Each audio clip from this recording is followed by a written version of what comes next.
Hello, I'm Soycat, and one of the most interesting questions that I often get asked is why the world doesn't have a universal currency and when we'll eventually make the move to having some form of universal value that is the same to all humans regardless of where they currently live. Because depending on where you live right now, even amongst fairly major economies, your meaning of value is going to look entirely different. These are all different currencies, all with different denominations that are worth different amounts. They come in different sizes, different colors. Pretty much everything is different amongst these four very major currencies, and it raises the question, why is this so different to this, and why can't we have something that is the same for both countries, or the same for all four currencies and regions and stuff? And that's a question I wanted to answer in today's video. By the way, I'm going to swing back round to all of this money later if you like foreign currency. We'll come back into this in a second, but for now, let's talk about the kind of basis of currency and why it's taken so long to even get to the stage we're at now. Because I'm sure you're all aware, but currency started with the simple barter system, which was where everyone had their own currency for each transaction. You don't think of it that way, but that's how it basically was. If you were the person who spent all day making pots, and I was the person who spent all day farming, I had wheat, you had pots, and if I wanted to trade wheat for pots, and so did you, we could exchange with each other. We could both benefit from that exchange, but it basically meant that we had our own currencies, because if you didn't take my currency of wheat, you had enough wheat and you were looking for cows or something, then we weren't able to trade, even though I had something I had surplus of and you had the exact same. So yeah, the barter system was having your own personalized currency where every individual person had their own currency, or lots of currencies, and if you wanted to find the right one for someone else, you'd have to trade your wheat for a cow, then trade your cow for the pots, or whatever the example may be. Every single individual good was its own currency because there wasn't anything that was kind of universally trust. So the move towards gold is often considered the first, currency which had value of more than one person at one time. It was the first kind of universal currency that most people, if they knew about gold, would accept. But the funny thing is this isn't actually like widely considered universal because, again, a lot of countries and a lot of people never moved to gold, never moved to coinage or anything like that. And my favorite example of an alternate currency from this time would be the rice stones, which are on the Micronesian island of Yap. And I don't blame you if you've never heard of it before, but let me show you what a rice stone looks like, because this was the currency, and yeah, they could sometimes get even this large, which looks ridiculous, right? Looks untransportable, but that was some of the fun of this currency. That's what makes this currency so remarkable to me, because the currency worked as a universal thing amongst the islands themselves, because people would always, know who owned which of the stones. In fact, you didn't even necessarily have to have ownership of the stones. As long as everyone knew amongst the oral history of the island that you owned the stone and not them, it would be in your possession. And the funnest example of this, in my opinion, is the fact that at one point one of these stones even got lost in transport between islands, but because people agreed to keep track of it, that stone, even though it was under the sea and we've long since found it, it was still in circulation, which is one of the coolest things about the rice stones, which is not true with current day currency. If you lose a note for 100 rubles, you can't walk into McDonald's and say, hey, so I actually had 100 rubles, I just lost it on the way here, but you can have it if you ever find it. That generally doesn't work, but it did work for the rice stones, and that's kind of interesting. But most, the most common example, especially in the Western world, is that gold was the kind of universal currency for some time because everybody knew that gold was somewhat scarce, it wasn't found all the time, and therefore when you traded something for gold, you knew that you were getting something rare that you could then trade for something else. With the same example from before, if you had gold and someone else had wheat, you could both trade for gold and then you could trade from that gold to get the thing that you wanted. So you didn't necessarily have to find the one person with the one thing hoping that they wanted to buy your thing off you, and instead you could just trade for the same universal-ish currency amongst your town or area, because eventually, gold being itself, it's tricky to transport and tricky to define. So this is where the first coins and whatnot came from, because they needed to have a fixed definition so you could trade easily without having to have scales with you, something that wasn't necessarily possible at the advent of gold, as I'm sure I don't have to tell you.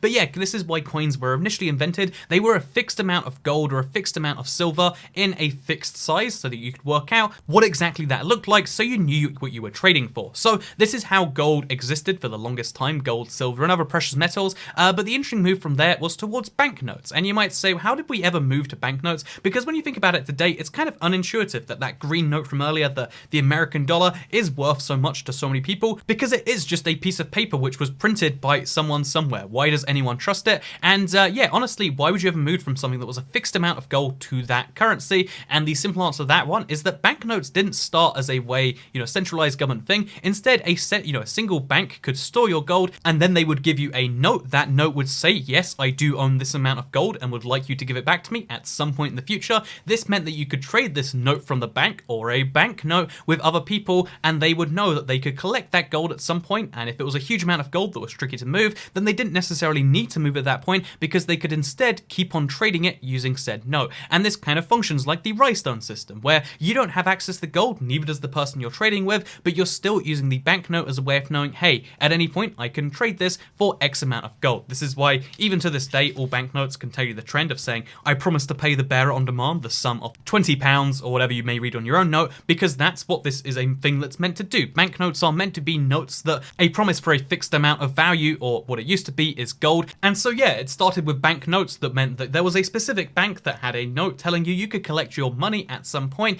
But then the issue becomes, well, when people go from town to town, merchants for example, they need to have a form of currency that's movable around with them. And when they have, for instance, with the Italian city-states, where this is generally considered to have first started, if you have a banknote from one Italian city and you go to another one, then it's fairly useless to you because getting the bank out of a vault that's very far away is very tricky. So the fix for this was for much larger banks, usually ones like nations, which is why we have the Bank of England and the Bank of Scotland, for example, because this was a banknote system which would work across the entire country, meaning that people could trade these notes between towns and it would still have the same value. Obviously the Bank of England does something entirely separate now. It's not really a bank so much, but again, we'll leave that to the side, because the next question might be that, like, okay, so we went from having currencies which were for one person, currencies which were for an entire town of people because anyone near that bank could accept it, and then currencies which are for nations that eventually even became a tool of that nation that then even started to expand beyond their borders. You might say worldwide is clearly next, because the euro is not just used in the Eurozone or even in just the EU, it's used in these countries right here. Oh wow, look at that. There's some countries outside the EU using the euro or using currencies backed by the euros. The United States dollar, despite being called the US dollar, is not just used in the 50 states, Puerto Rico and everything else owned by the US. Instead, it is used much beyond the borders of that country, as you can see on this map right here. So the trend seems to be towards currencies which expand beyond countries' borders and perhaps even worldwide, right?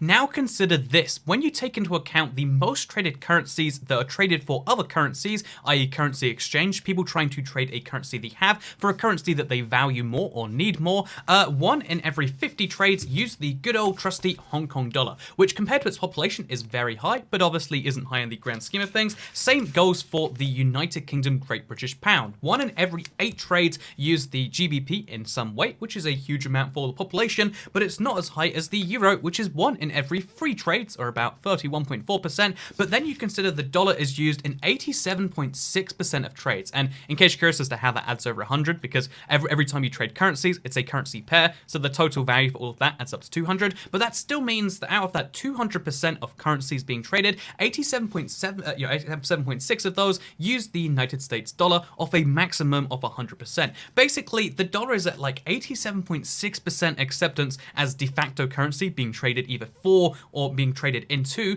and that paired with the fact that you can go anywhere around the world with these. One of the, when I have backup currency, which I do, I take a few Hong Kong dollars around with me just because I happen to have a huge number of them for reasons we could talk about another time. But one of the currencies that I always recommend bringing is not necessarily the Great British Pound, which might be accepted in a lot of the world, or the euro, which still has a similar acceptance in a lot of the world, but the one currency you can almost universally, expect will be accepted in lieu of the local currency will be the United States dollar. If you trade on the internet, for instance, when I, pay, the editor of this video, thank you Canubis, by the way, but when, when I do any form of trade on the internet, if we're both based in the UK, I might say Great British Pounds, but if you don't know the other person's country, if it's not relevant, it hasn't come up, most trade on the internet is assumed to be in United States dollars. So if it's the currency that's often traded to or from, if it's the currency that's used online anyway, if it's the currency you can take anywhere in the world and it's probably going to be accepted as at least some form of value, isn't this close to being a universal currency anyway?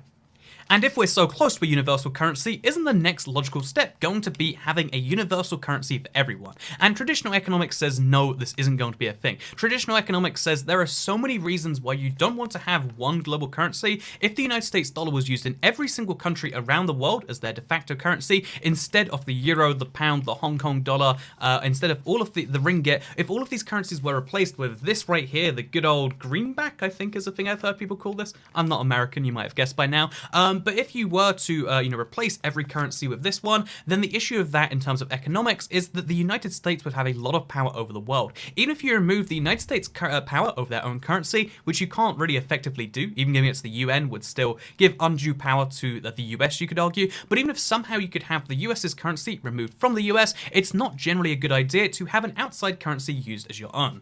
And the traditional economic reason for this is when you print your own currency, like we do in the United Kingdom, you have full control over it, which gives you a lot more power and a lot more control over many different economic factors in your country. You can print more money as a solution to certain crises, and you actually have full control over the amount of the thing circulating, which is quite important because it means you can act as the lender of last resort and a bunch of other things because you have an infinite supply of your own money in theory. And although, again, when you hear, oh, infinite supply of money, the reason you want your own currency is so you can print it. Of course, that sounds bad, to the layperson, but the actual explanation is that having full control over the amount of money you print, and indeed the amount of money you destroy, gives you full control over the currency, which can really help you with control over the economy. So traditional economics says that you need control over your own currency. You need to have, if you're going to have a monetary policy link, you need to have a fiscal policy link. You need the governments to be the same for the, for the currencies to be the same, or at least very closely linked in terms of how much they're going to spend and how much of this they're going to use, print, etc, etc, etc.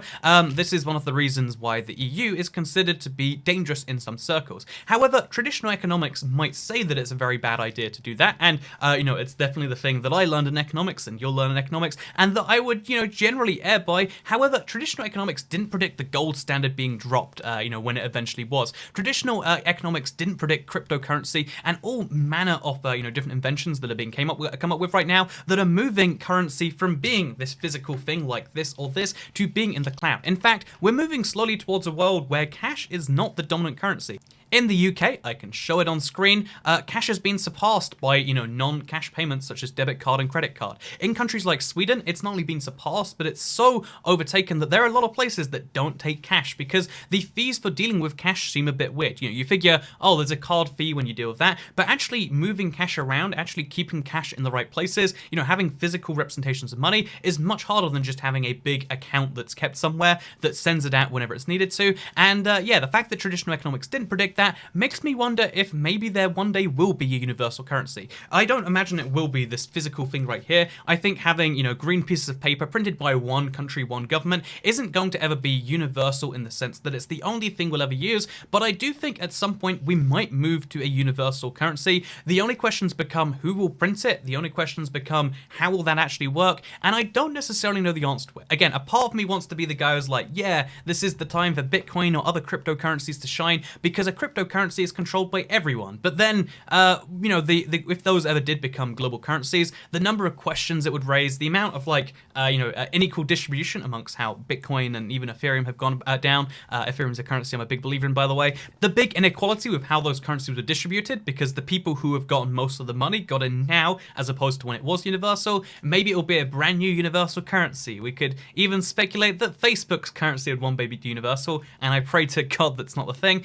But yeah, there is a very interesting question to be raised here, and it's one that very quickly goes into the realm of science fiction if you try to dive into it too much. So the simple answer for now is that we're slowly heading towards some more universal currency, or at least some more universal backup currency, and as to what happens in the future, I mean, one day, the dream of humans, the goal we all slowly work towards under capitalism or whatever economic system you propose, is usually post-scarcity. The reason that we need economic systems of distribution is because we have a scarce world. There is only so many I don't know, for example, Xbox Ones. There's only so many, I don't know why this is all gaming examples. There's only so many PlayStation 4 controllers in the world, and you can produce more, but at what cost? It takes the plastics, and there's only a finite amount of materials, but as we're moving towards a world which uses more services, and once we move to a world where we can create materials when we want to, eventually we will reach post-scarcity, and once you reach post-scarcity, you don't need money so much anymore, because money is just a tool that represents that value from way back in the day when we had the barter system